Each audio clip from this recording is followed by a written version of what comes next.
இதுல முக்கியமானது வரமிளகாயை சின்ன சின்ன பீஸை கட் பண்ணி இந்த எண்ணெயில் பொரியலாம் சூப்பராக இருக்கும்.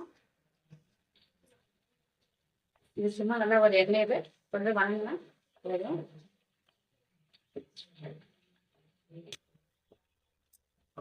எண்ணெயில் நல்லா வணங்குது. இந்த ஸ்டேஜில் ஒரு பெரிய வெங்காயம், இந்த மிளகாய் கறிக்கு வேற எந்த இதுவுமே தேவையில்லை. வடை மிளகாய், அப்புறம் வெங்காயம், நாங்கள் வீட்லேயே அரைச்ச குழம்பு மிளகாய் தூள் மட்டும் போதும். வதங்கிட்டு வச்சு கொஞ்சம் சால்ட் ஆட் பண்ணிக்குவோம்.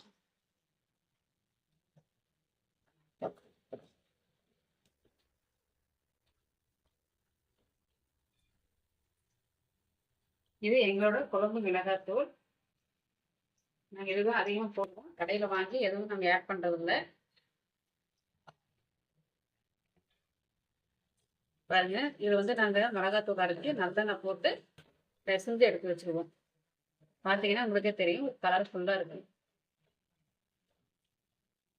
இந்த மிளகாயோடு சேர்ந்து நல்லா மிங்கிள் ஆகும்.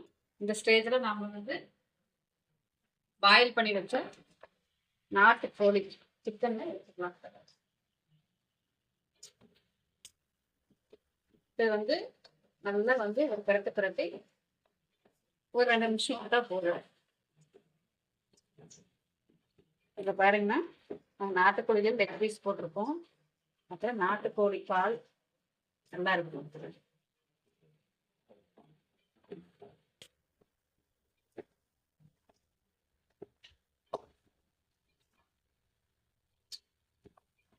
செம்ம டேஸ்டாக இருக்கும். வேற இதுக்கு வந்து எந்த இதுவும் ஏற்பட தேவையில்லை.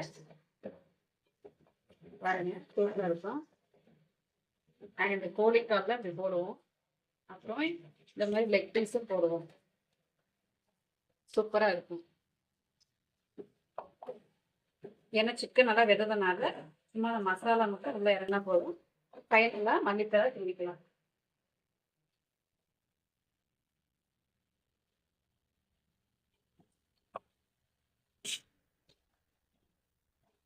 அவ்வளோதான். இந்த மல்லித்தலை ஒரு பிறக்கலாம்.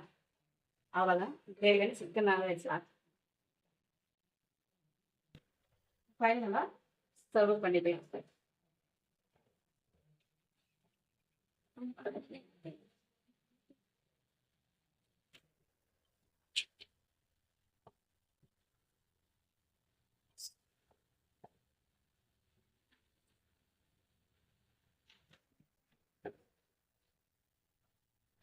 பாருங்க,